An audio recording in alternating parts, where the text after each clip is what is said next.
Je n'ai pas une excellente mémoire. J'oublie beaucoup de choses, parfois importantes.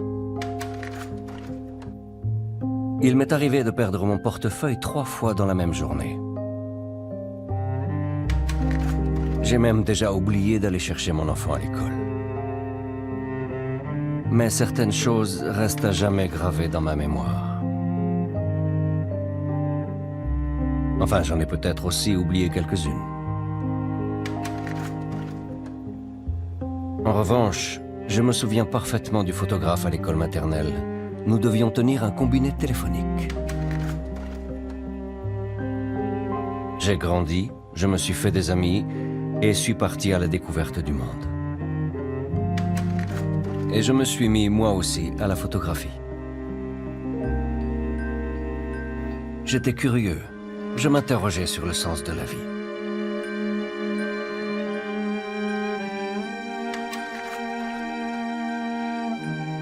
Maintenant, j'ai un énorme carton rempli de photos, de diapos et de négatifs. Un vrai fatras que je n'ai jamais réussi à ranger.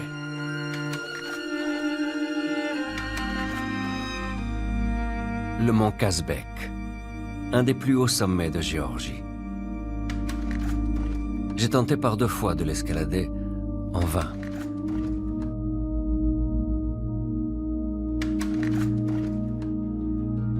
Le village de Chatili, dans le nord de la Géorgie.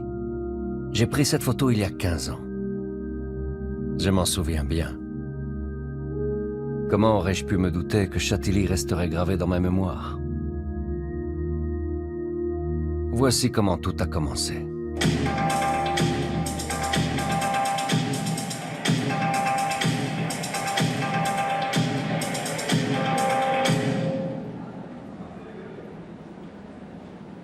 C'était en septembre 1999.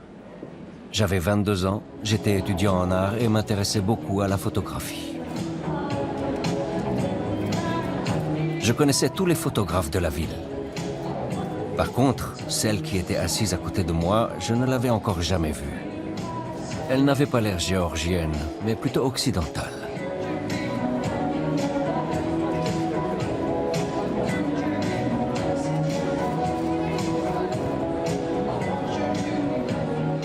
Est-ce elle ou son objectif flambant neuf qui a retenu mon attention?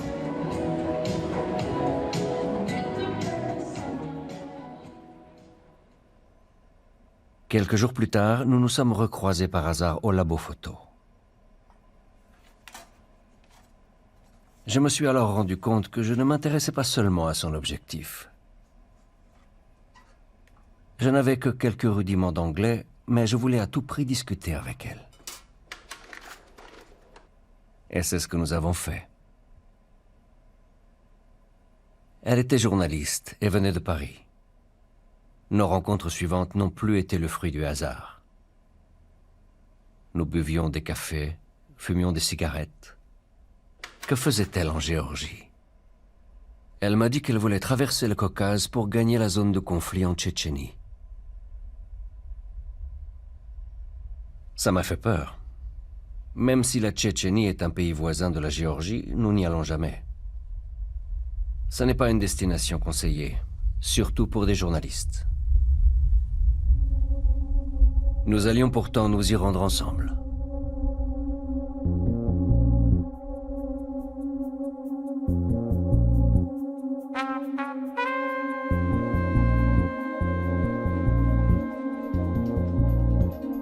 Nous quittons Tbilissi la nuit. 2 Tchétchènes nous conduisent en pick-up dans le nord, en direction du Grand Caucase.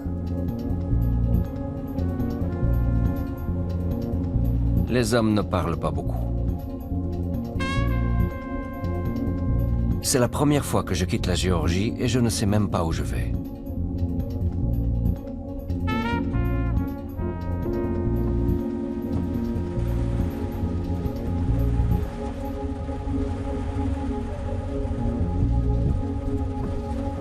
Nous apercevons un homme au milieu de nulle part. Nous nous arrêtons. Je ne me rappelle plus qui lui a adressé la parole. Toujours est-il qu'il monte dans notre pick-up.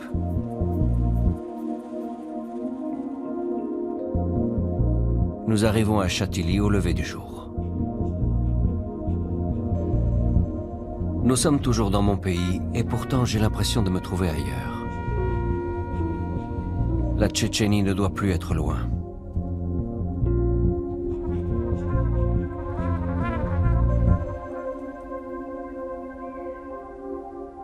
Nous passons devant des femmes et des enfants.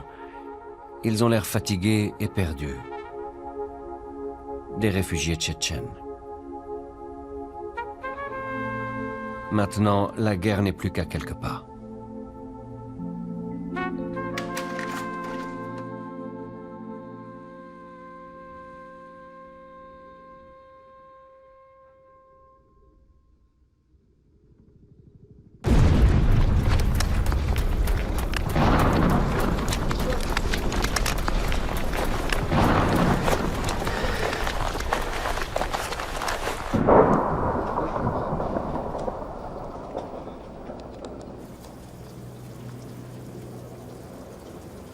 La guerre. Elle apparaît ici bien différente de ce que j'ai pu en voir sur les écrans.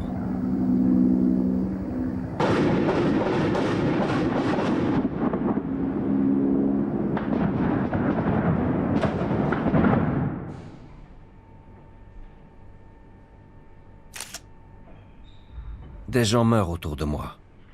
Et à tout moment, je peux être la prochaine victime. Mais je me sens protégé. Comme si des boucliers invisibles se dressaient entre moi et ce qui m'entoure.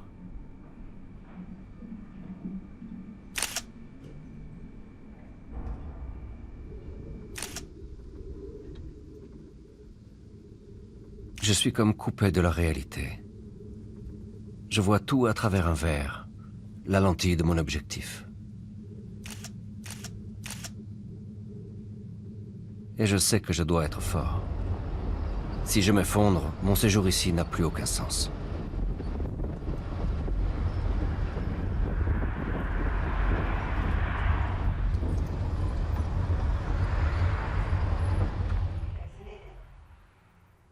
Raïssa se joint à nous.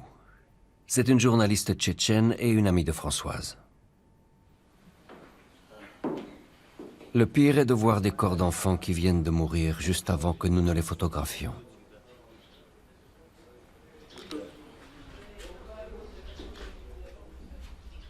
Je me trouve devant une montagne de chair.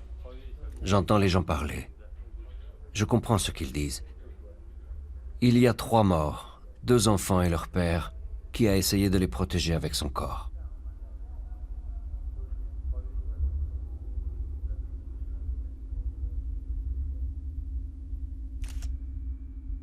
Puis je vais à l'hôpital. Je prends en photo une femme qui a perdu connaissance. On parle de nouveau derrière moi. Je comprends que c'est la mère des enfants morts. Elle est la seule survivante. Quand elle se réveillera, elle saura qu'elle n'a plus de mari ni d'enfant. Et on lui a amputé le bras gauche.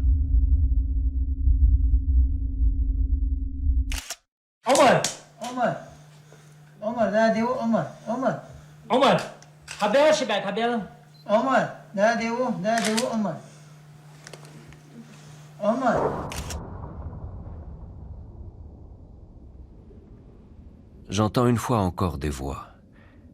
Elles parlent d'une bombe de 8 ou 9 tonnes qui a explosé ici et tué 126 personnes. Je ne savais pas qu'on mesurait les bombes en tonnes.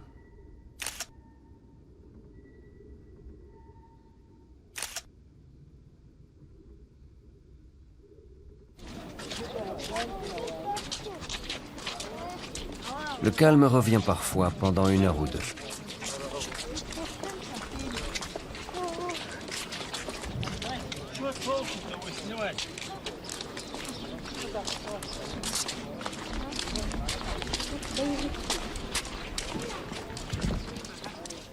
Je me demande où est passé le type que nous avions pris en chemin. Il s'appelait Brice. C'était un photographe français. En nous quittant à Grozny, il a demandé à Françoise un baiser pour lui porter bonheur. Peut-être est-il lui aussi en train de prendre des photos juste au coin de la rue.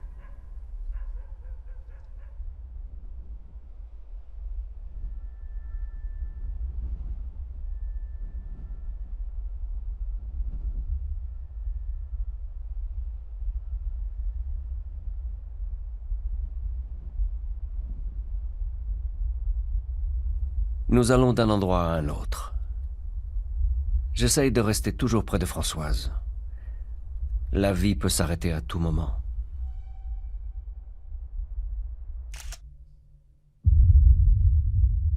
Nous passons les nuits dans un bunker, avec les combattants.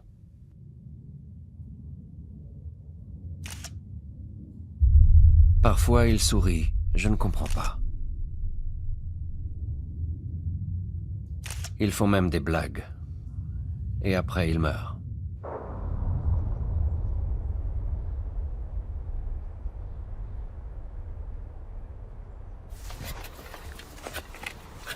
J'entends à nouveau des gens parler derrière moi. Ils disent que les hommes sont des shahids. C'est la première fois que j'entends ce mot. Ils m'expliquent qu'un shahid est un martyr qui meurt dans une guerre sainte.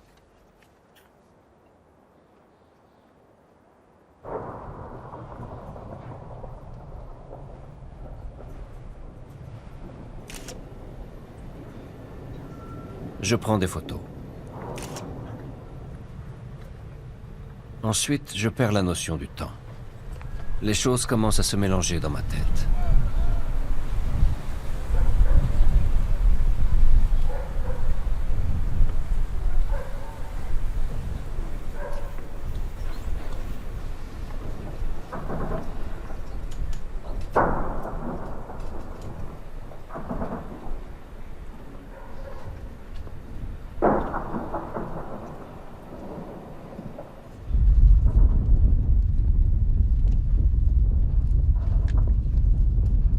Je m'aperçois que je ne réagis plus au bruit des avions de guerre.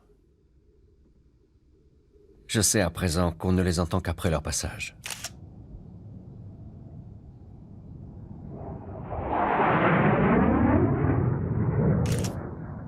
On a l'impression que ça pourrait continuer comme ça indéfiniment.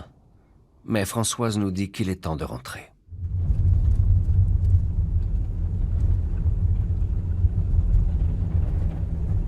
Retour en Géorgie.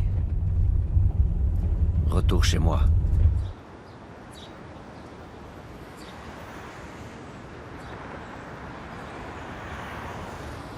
Tbilissi ne m'avait jamais paru aussi belle. Je passe mon temps avec Françoise. Nous aimons être ensemble. Puis nous apprenons une terrible nouvelle. J'ai été enlevé dans ce pays il y a environ 3 semaines. Je suis traité comme un chien, comme un animal.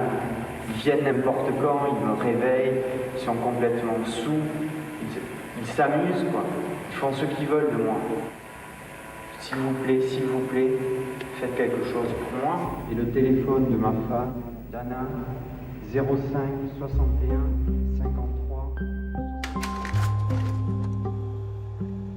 Brice a été enlevé juste après nous avoir quittés à Grozny. Le choc. Tout s'écroule, comme si Françoise se réveillait alors que moi je continuais à rêver.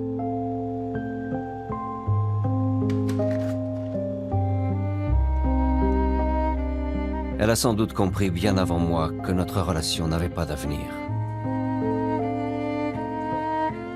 Elle devait retourner à Paris. Retourner dans son monde.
Tout ce qui me reste d'elle, ce sont des souvenirs de Tchétchénie.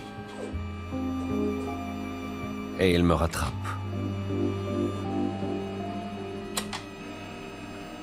Je contacte des agences de photos pour leur proposer un nouveau reportage sur la zone en guerre. Mais personne ne veut de moi. Personne ne me connaît.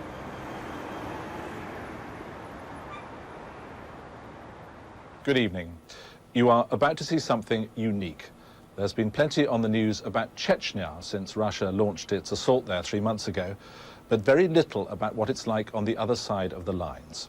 Well, tonight we're going to bring you that story for the first time, seen through Chechen eyes. Raisa Torkanova is a 29-year-old journalism student. To get her film into our hands, she had to make a dangerous journey from Grozny, travelling only by night along roads under constant attack. This is the Chechen story, and we weren't there to judge it for ourselves, but the testimony is compelling.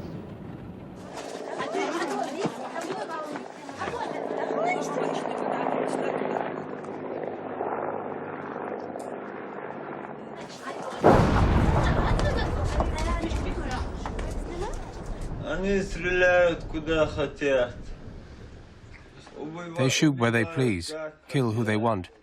I was completely healthy. Look at me now. Я совершенно здоровый был. Теперь ноги нету.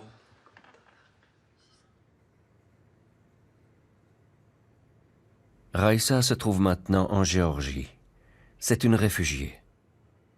Elle a réussi à faire passer son matériel vidéo, mais a dû laisser son enfant dans les montagnes, chez la grand-mère. Selon elle, c'est plus sûr. Elle-même a dû prendre la fuite. En tant que journaliste tchétchène, elle est une cible potentielle. Ici, à Tbilissi, elle peut vivre librement. Elle ose même sortir dans la rue sans foulard, ce qui serait impossible à Grozny.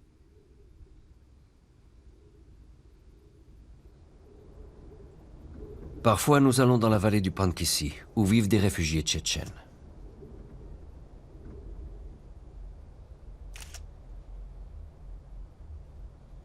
Raisa filme tout le temps. Elle espère que ces images permettront de changer le destin de son peuple. Je prends aussi des photos, mais juste pour moi.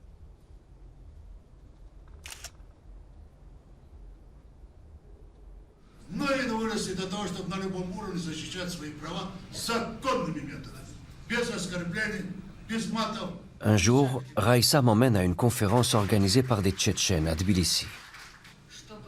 J'y rencontre Antonio Russo, le principal intervenant.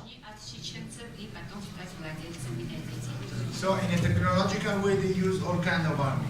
We know about the vacuum bomb. Okay. Antonio est un reporter de guerre italien. Il enquête sur le conflit en Tchétchénie, mais ne peut pas s'y rendre car les Tchétchènes ont perdu le contrôle d'un col en montagne. Il a déjà couvert de nombreux conflits, notamment en Afrique et dans les Balkans. C'est surtout son travail courageux au Kosovo qui l'a fait connaître.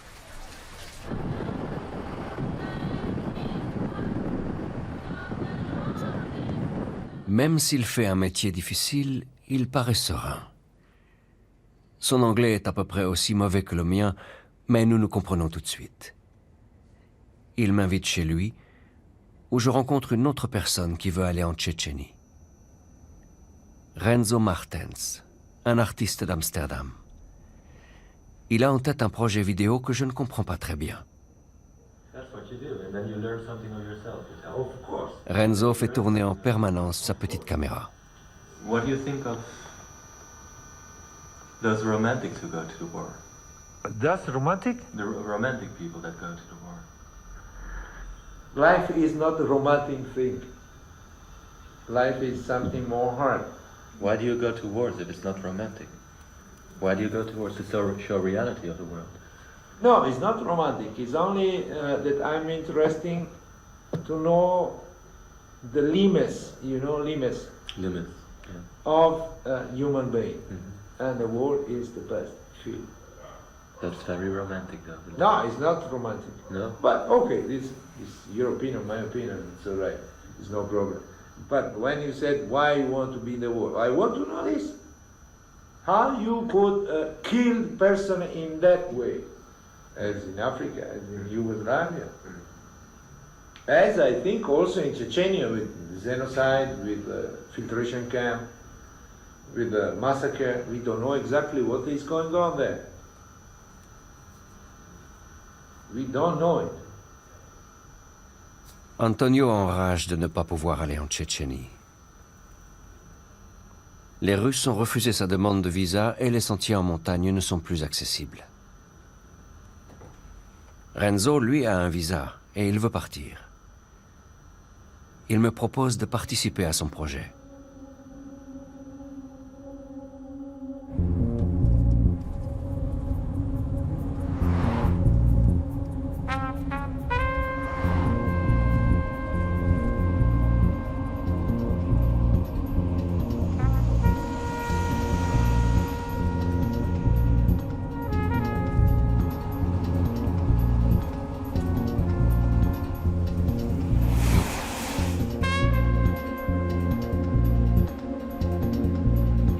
Nous arrivons à la frontière russe, mais les gardes ne nous laissent pas passer. Les étrangers ne peuvent entrer dans le pays que via Moscou, disent-ils. Et ils nous renvoient. Encore une tentative ratée. La Tchétchénie ne veut décidément pas de moi.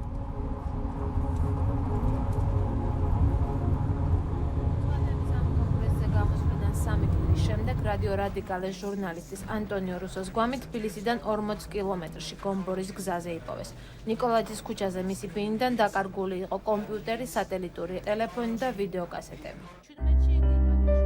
Avant notre départ, Antonio m'avait dit qu'il détenait des preuves sur un trafic d'armes et d'organes.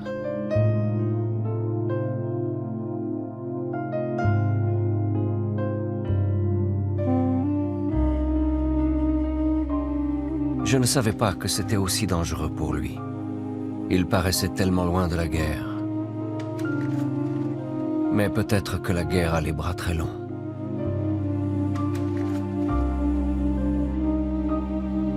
J'avais perdu un ami. Plus qu'un ami. Antonio était un homme qui avait la réponse à beaucoup de mes questions.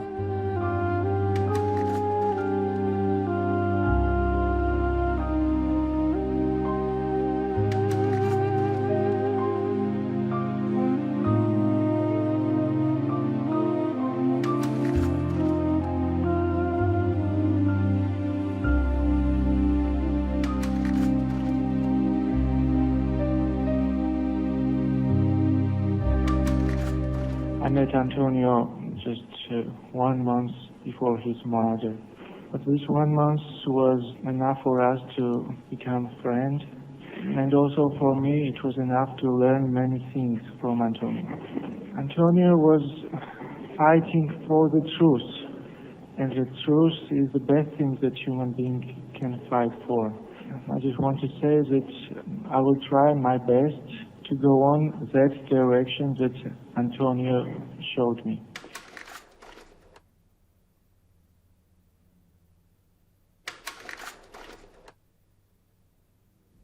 Je suis sûr qu'Antonio était conscient des risques qu'il prenait.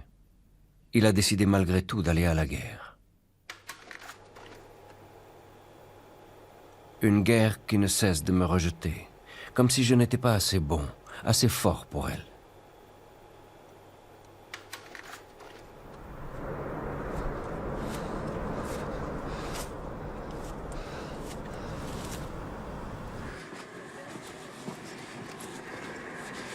Kafka's checkpoint.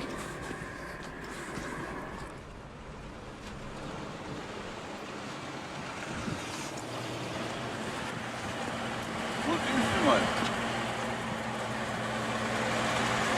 Кто вы? Я Renzo Mertens из Голландии. А кто у нас разрешает? Я хочу делать как интервью в пост. Джип твой стоит? Да. Вот слушай меня сюда. Да. Если он сейчас сюда не подъедет, я его расстреляю. Сюда давай. Ты стой здесь. Давай. Я не могу вернуться. Нет, ты уже не вернешься. Извините, ну, если вы хотите, не сразу вернуться.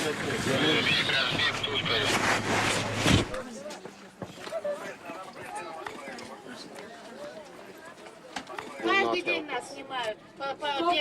Поэтому я хочу ваше мнение об этом. Это я хочу снимать. А если камера? Подождите, камера, снимайте меня сейчас. Я вам снимаю. Я снимать не умею, Он просто снимает сами. И говорите мне, пожалуйста, что вы думаете обо мне.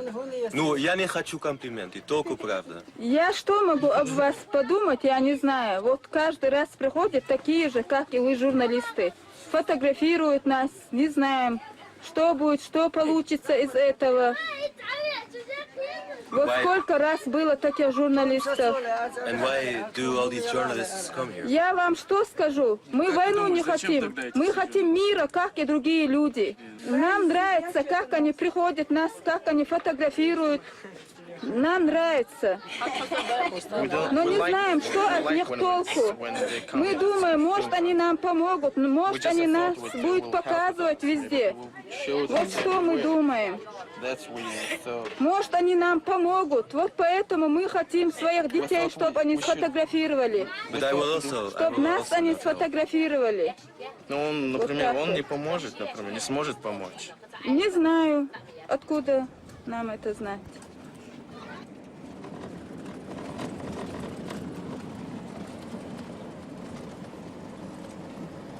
J'ai perdu le contact avec Renzo. J'étais jaloux qu'il puisse aller en Tchétchénie et pas moi. Il a pris l'avion via Moscou et n'avait pas assez d'argent pour 2 billets. Plus tard, lorsque j'ai vu son film, j'étais mal à l'aise. Ce qui m'a le plus dérangé, c'était son scepticisme sur le rôle des reporters de guerre. Moi qui voulais justement faire ce métier.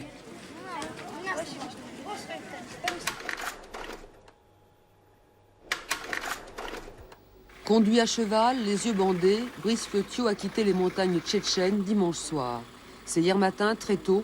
Les forces russes lui donnent alors un téléphone satellite qui lui permet d'appeler sa famille. Allô? Allô? Allô? Oui, c'est Brice, là. C'est Brice. C'est qui à l'appareil? Mais Dana n'est pas là, elle est au travail. Petite déception, Brice Flotio ne pourra pas joindre immédiatement son épouse. En attendant son départ pour Moscou, les Russes lui communiquent alors des coupures de presse racontant le voyage de sa femme, venue en Tchétchénie, dans l'espoir de le retrouver. Oh, it's my wife. Au moins, ça m'aura peut-être servi de leçon, quoi. И мне это будет уроком. Спасибо вам.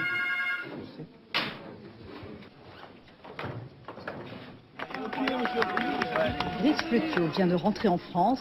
Il a été otage pendant plus de 8 mois en Tchétchénie. La nouvelle est pour moi comme la lumière au bout du tunnel. D'abord, les images de son retour, les retrouvailles avec sa fille Sarah. Ma vie aussi change de façon inattendue. Je remporte le premier prix à un concours de photos. Je suis sélectionné pour une formation aux médias et peu de temps après, je décroche un emploi dans la plus grande chaîne de télévision de Géorgie. Je travaille pour une célèbre émission d'investigation. Je suis du côté des victimes. Ce n'est pas vraiment du journalisme de guerre, mais je suis très content de ma nouvelle carrière. Enfin, je ne me sens plus inutile. L'une de mes missions m'amène aux États-Unis.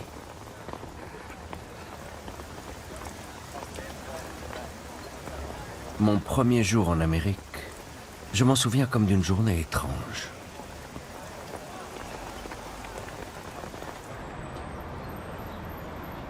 Mais quelle joie de retrouver mon amie Raïssa qui a obtenu l'asile ici.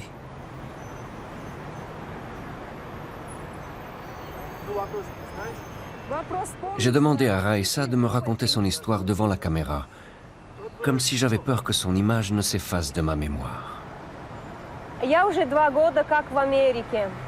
Приехала я на презентацию своего фильма, своего последнего, единственного фильма, который не стал еще одним фильмом, который не затерся среди многих других фильмов, а он был здесь понят, просмотрен и еще и обсужден.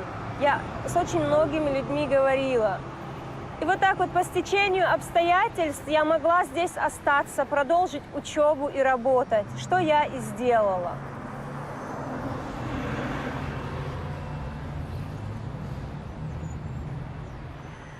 Если честно сказать, я очень плохая мать.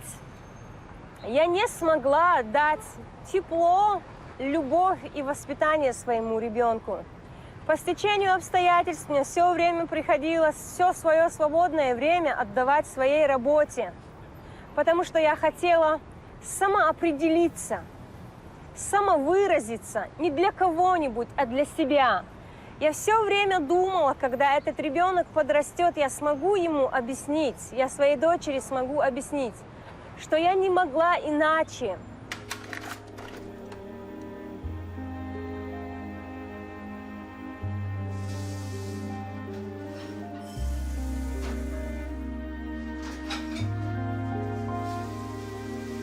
Raïssa semblait satisfaite de sa nouvelle vie américaine. Mais je ne sais pas si elle supportait bien d'être coupée de son pays et de sa famille.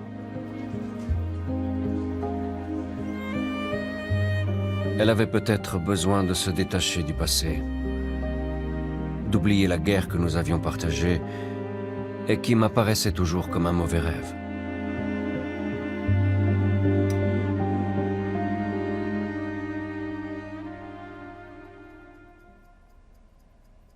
Il y a une autre personne avec qui j'ai partagé la guerre et qui a disparu de ma vie sans laisser de traces.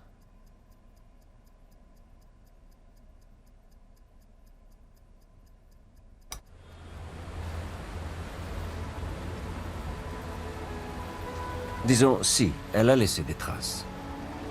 Un tas de souvenirs. Des souvenirs très flous.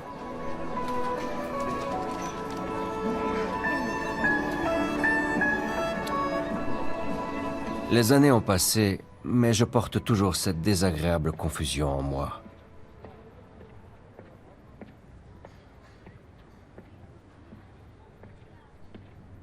Un jour, j'ai sonné à sa porte. Mais personne n'a ouvert. Quelqu'un m'a dit qu'elle était à Genève pour présenter son nouveau film sur la Tchétchénie.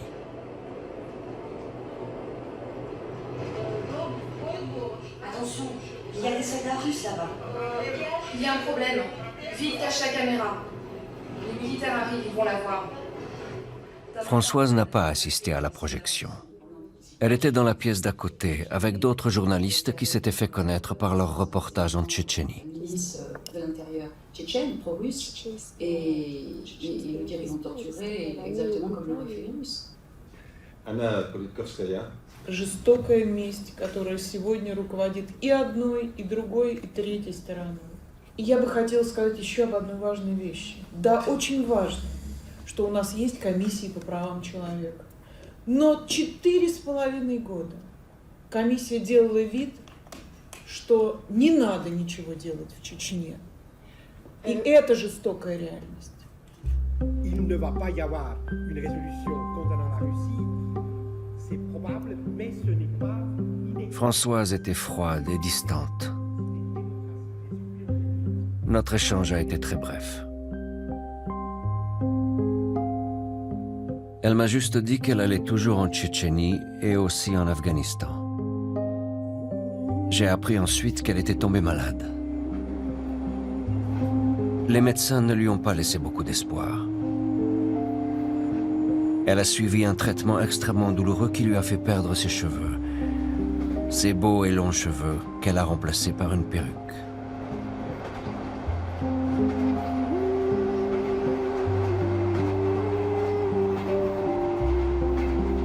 Deux ans plus tard, Anna Politkovskaya, qui était présente à Genève aux côtés de Françoise, a été abattue dans la cage d'escalier de son immeuble. Oui, la guerre a les bras longs.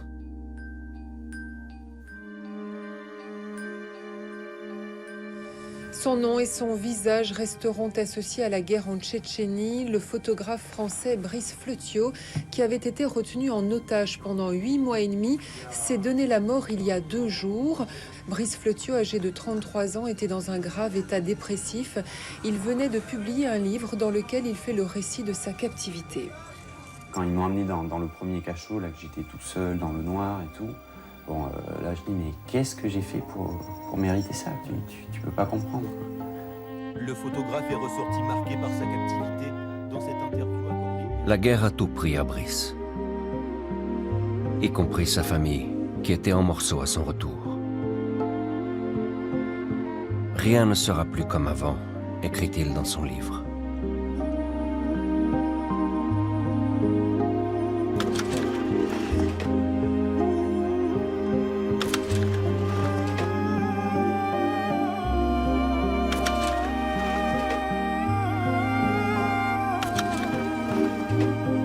Tant de questions se bousculaient dans ma tête.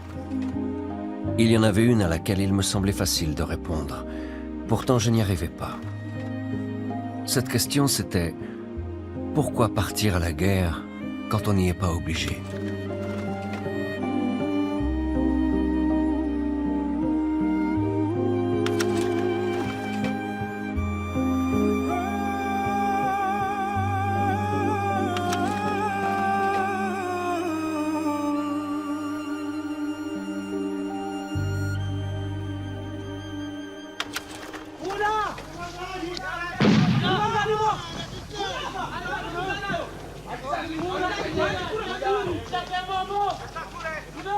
Okay, so we're just dragging the food cart at the moment. Give us 5 minutes for that, and let's say another 10 to get the food captures present escort into the car.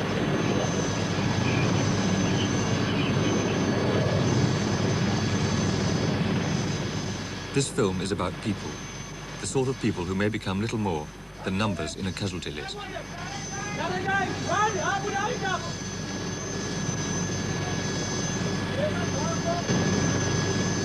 Indeed, several of those who appear in this film are already statistics.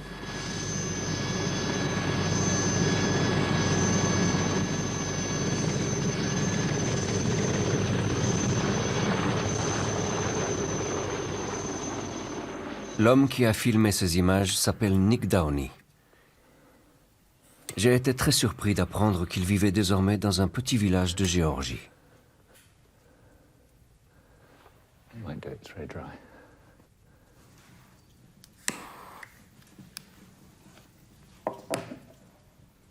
I do remember feeling there was this sort of fire burning inside me, and I couldn't put it out. I couldn't quench it, and the only way of dealing with it was to go off to these wild places and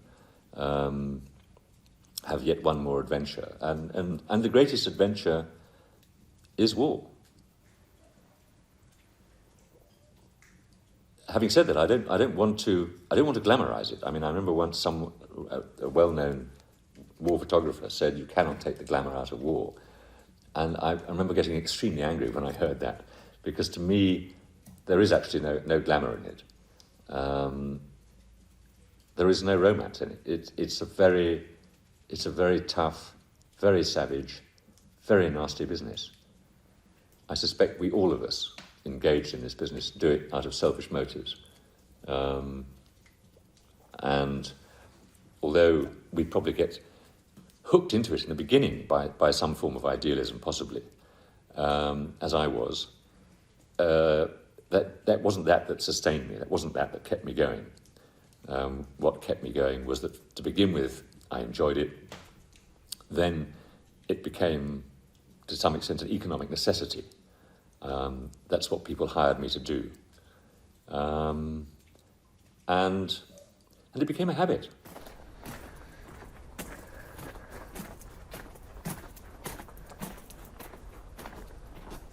Un mois avant notre rencontre, Nick vivait encore à Londres, mais sans domicile fixe et sans emploi. Puis quelqu'un lui a proposé de s'occuper d'un camp de touristes dans le Caucase.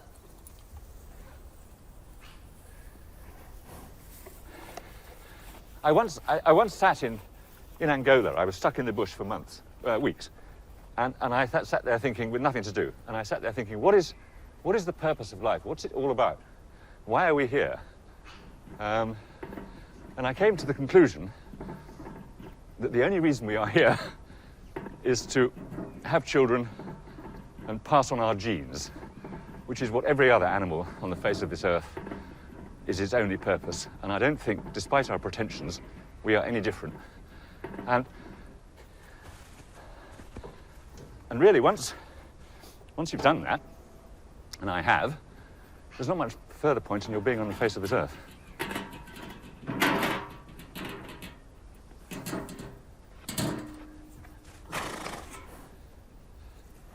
Death doesn't bother me anymore, at all. And there was a time when I used to get frightened. There was a time when I thought my nerve was going.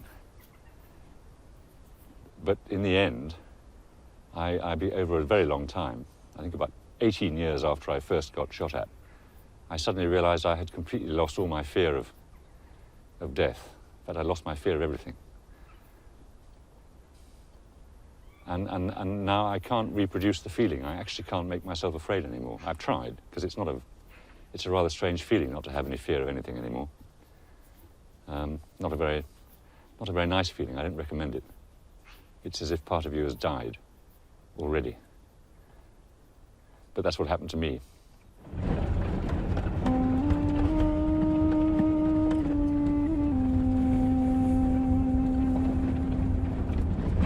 Les réponses de Nick m'ont encore plus perturbé. Il m'est apparu à la fois comme un héros et comme un homme brisé. J'ai senti que la guerre faisait rage en lui et qu'il se battait toujours. Est-ce que je veux être comme lui? Avoir le même destin?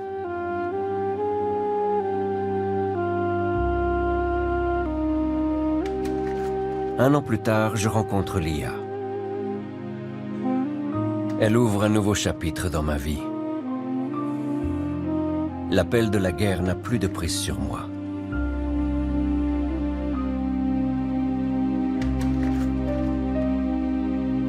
Jusqu'au jour où elle arrive en Géorgie.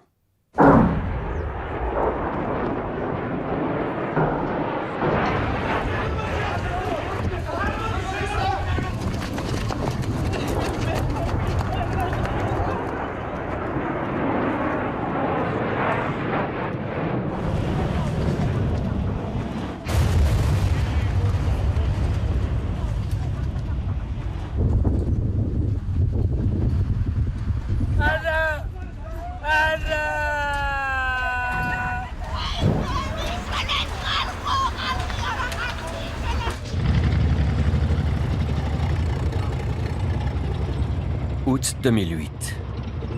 Les chars russes sont à 40 km de Tbilissi. Je remets ma casquette de reporter de guerre.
Le conflit ne dure que 5 jours, mais il tue des centaines de personnes, dont 4 journalistes.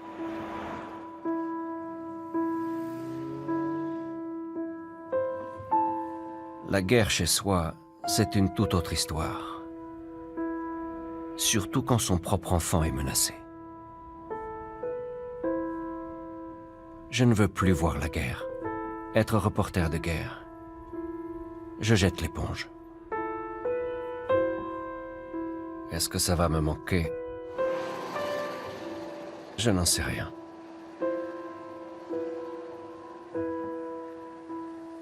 Je n'arrête pas de penser aux gens qui semblent chercher dans la guerre quelque chose de précieux. Je me souviens de Giorgio Fornoni. Il est venu en Géorgie pour enquêter sur la mort d'Antonio Russo. Dai adesso. Am adigila sui povese ki Antonio Russo dar uar me povese ki შეიძლება შეეჭამნოთ ან ძაღლებს ან ყვავებს. Nous sommes allés ensemble dans la vallée du Pankisi pour rencontrer les réfugiés. Giorgio n'est resté que quelques jours, mais j'ai senti que je devais lui parler.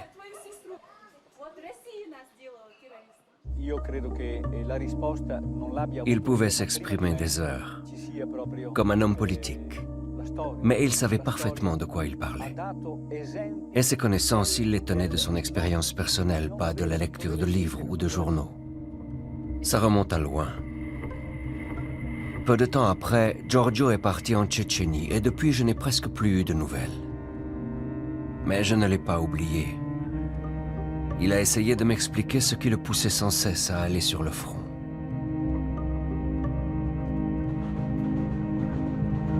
À présent, je suis en route vers Bergame, dans le nord de l'Italie, où Giorgio m'attend pour m'emmener dans son village d'Ardesio. C'est comme dans un conte de fées, quand on suit l'appel du maître pour aller recueillir ses connaissances secrètes, à condition d'y être prêt, bien sûr.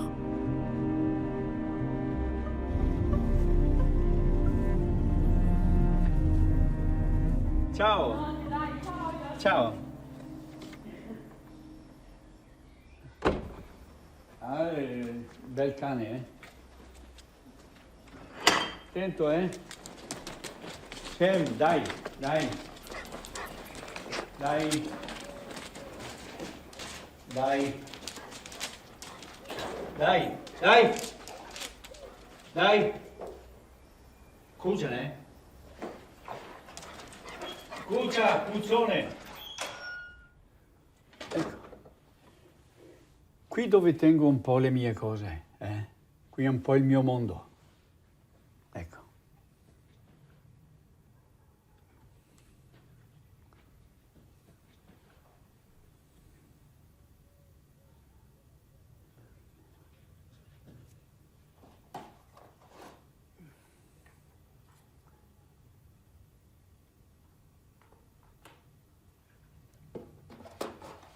Ah, Palestina.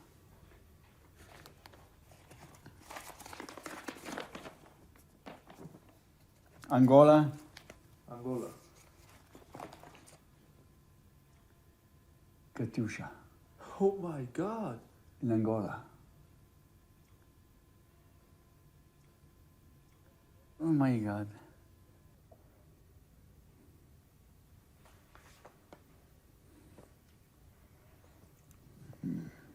Afghanistan, Guatemala,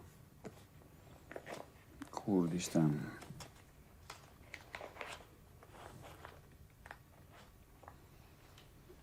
Look this, only this.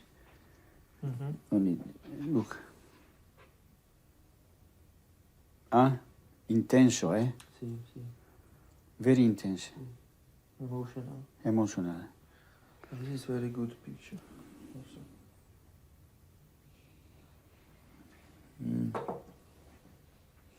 But Yes, see, composition is see, beautiful. but important reality.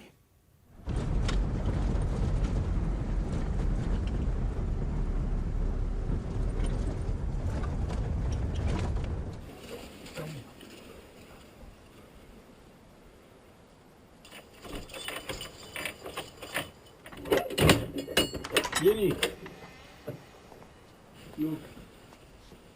Io avevo una famiglia, ho rinunciato a stare con la famiglia per riuscire a essere libero per andare un po' più in là. Questa è stata una delle rinunce importanti che io ho fatto. Ma un'altra cosa di rinuncia qual è? Quella a volte di prendere la vita forse troppo sul serio, perché non ho mai desiderato andare ai Caraibi, non ho mai desiderato andare in ferie in un certo posto. Per me il necessario, per me necessitava andare sempre in quel posto dove riuscivo a dare un senso appunto alla vita e quindi andavo più in là. Io vado nelle guerre e vado a cercare le prime linee perché lì la gente non può barare.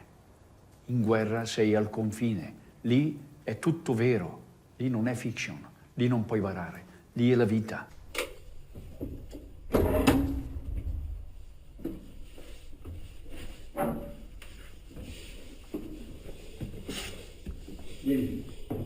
Vieni, guarda qui, siedi, è tutto bello ciò che vedi, ma la cosa più importante qui dentro è il silenzio. Senti il silenzio. Silence, perfetto. Ecco, Luca, guarda.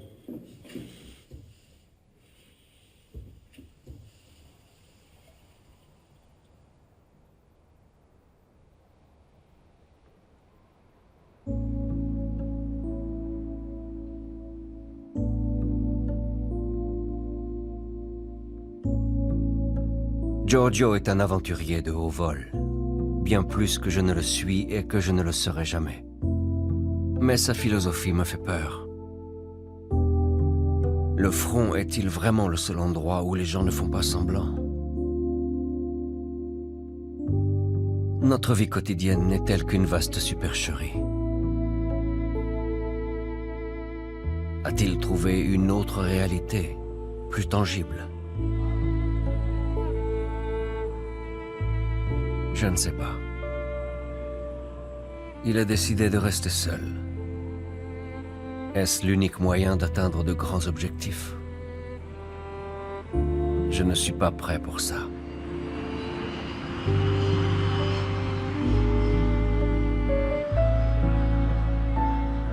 J'entreprends le plus long voyage de ma vie pour voir un autre gourou de la guerre.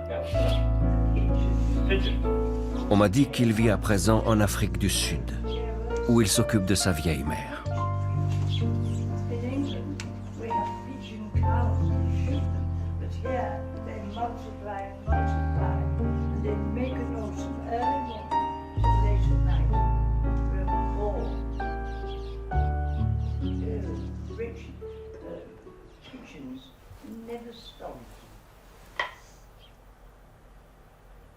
Have you come all the way from Georgia to make a film about Nicholas? Good heavens. Well, darling.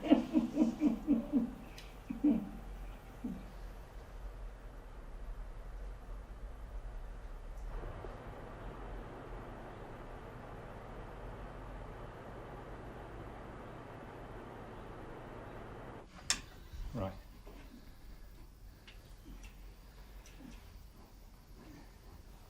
Chris is in bed. I sleep on the top, Lawrence. Too hot at the bed. Yeah?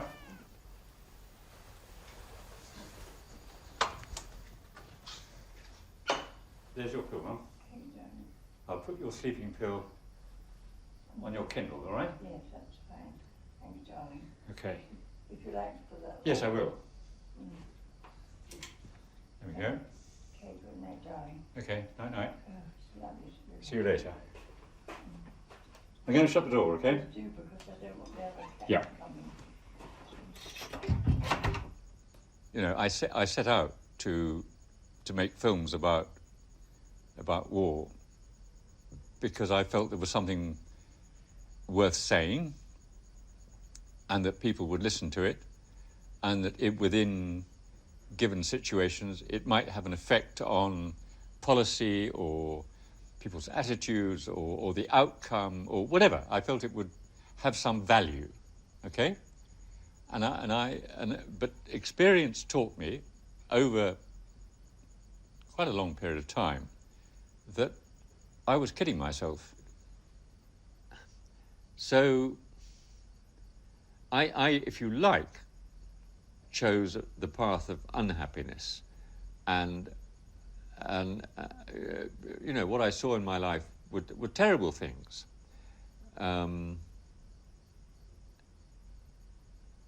Which had nothing in human terms, to commend them. And if you want happiness, you can't do it. I don't think you can do it on your own. You cannot be happy and communicate that happiness to other people as a lone individual. I may be wrong, but I don't think you can. You know, maybe Mother Teresa could. I don't know. But for the rest of us, I think it has to be a partnership. And that partnership is the most fundamental thing.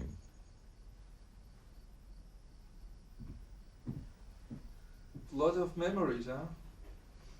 Yeah, and when the old girl dies, they're all going to disappear. Of all the things I want to preserve is this statue. And to me it sums up everything. I mean, what do you see there? Mother, baby, a father is holding a hammer. It's a man defending his wife and child. To me, that sums up life. And if it was the last thing I had to sell, that would be it.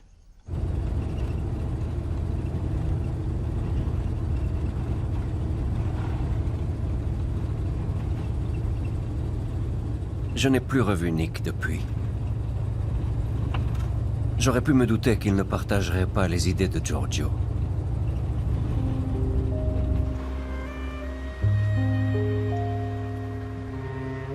Ils ont chacun dépassé les limites, mais apparemment pas dans la même direction.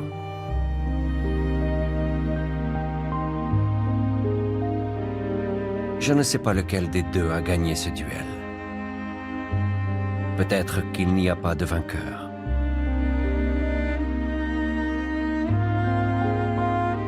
Je crois qu'il est temps de reléguer la guerre dans mon carton à souvenirs et de m'en détacher. J'ai toujours été doué pour oublier. Pourquoi cela prend-il autant de temps cette fois ?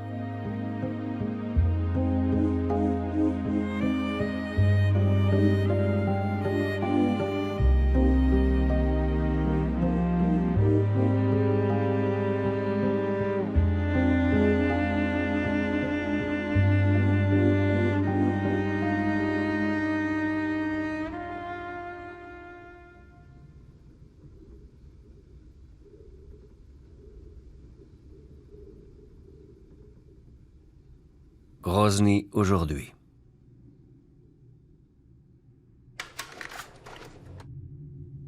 La ville célèbre l'anniversaire du président.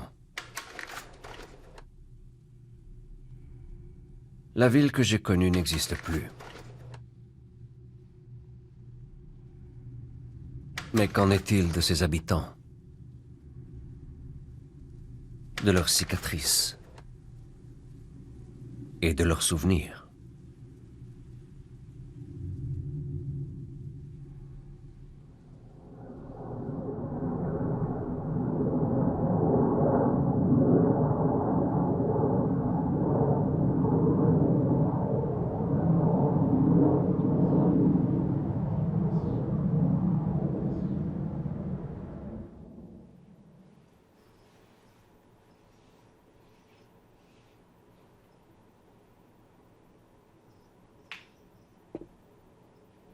Америка для меня стала пристанищем, где я прожила много лет.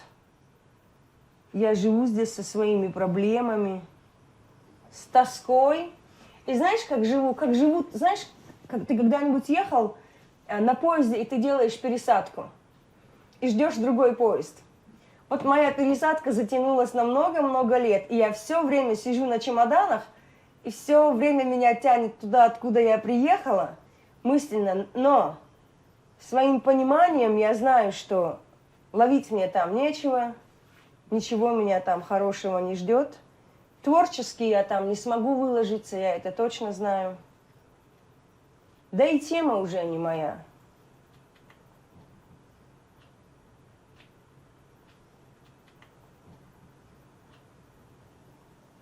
Может, ты и никогда не вернешься в Чечню?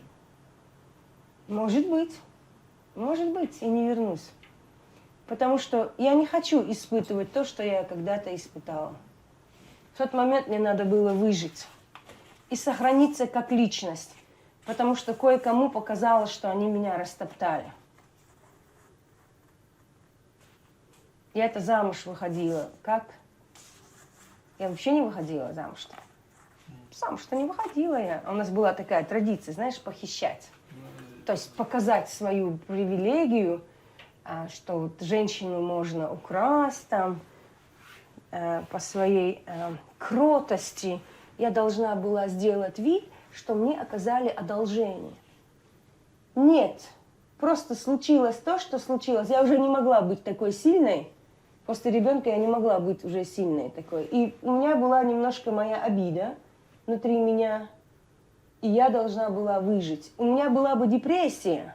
В начале войны у меня была бы депрессия, сильная депрессия у меня была бы. Но мне война даже помогла. Понимаешь?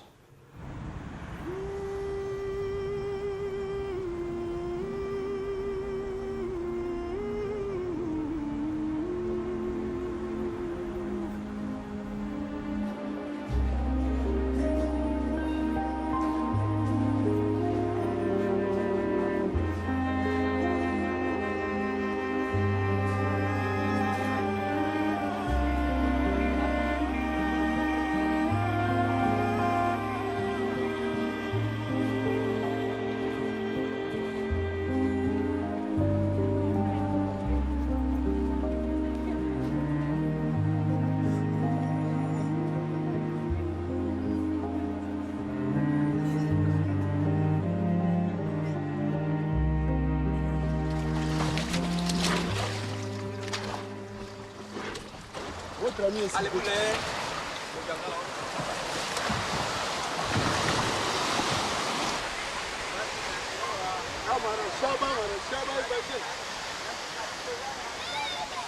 On m'a dit que Renzo avait tourné son deuxième film au Congo. Encore un pays qui souffre. Il est devenu assez célèbre grâce à son travail. Est-il désormais plus attiré par les zones au conflit? Cherche-t-il à repousser ses limites? Est-ce la guerre en Tchétchénie qui l'a changé? Il est la dernière personne que je dois rencontrer.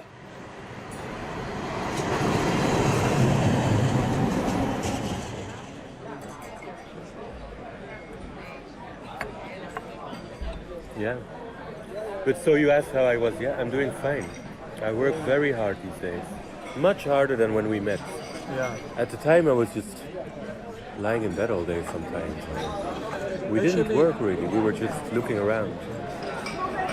Youth always has power.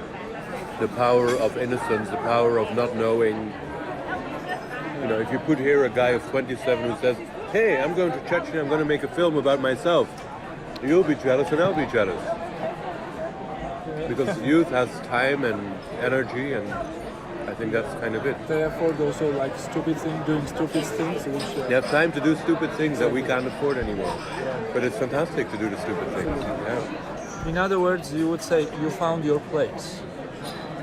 You do what you enjoy doing, and you think that's the right thing for you to do.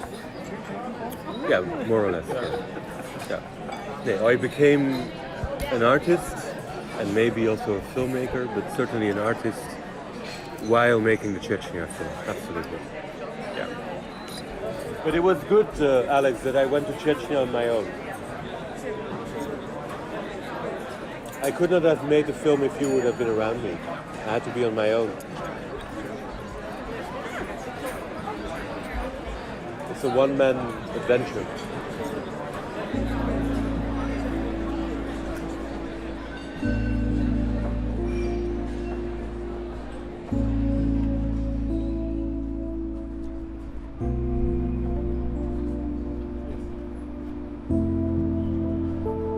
Après avoir vu Renzo, je prends conscience du temps qui a passé depuis que toute cette aventure a commencé. Je n'ai plus 22 ans. Je suis un grand garçon. Ça m'a plu qu'ils disent que la Tchétchénie l'a aidé à devenir l'homme qu'il est aujourd'hui. Est-ce valable pour moi aussi? Je pense avoir trouvé ma place dans la vie. Rien d'extraordinaire, Mais pour ça, j'ai dû entreprendre un long voyage avec de nombreuses étapes. La guerre a été la première. Je crois que la guerre est le carrefour où la route bifurque vers un autre monde. Un monde qui a happé mes amis et ne les a plus laissés retourner vers la paix.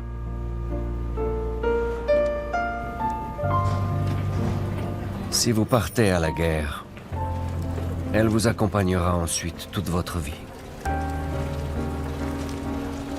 Ai-je eu la chance de ne pas m'aventurer trop loin sur cette route ?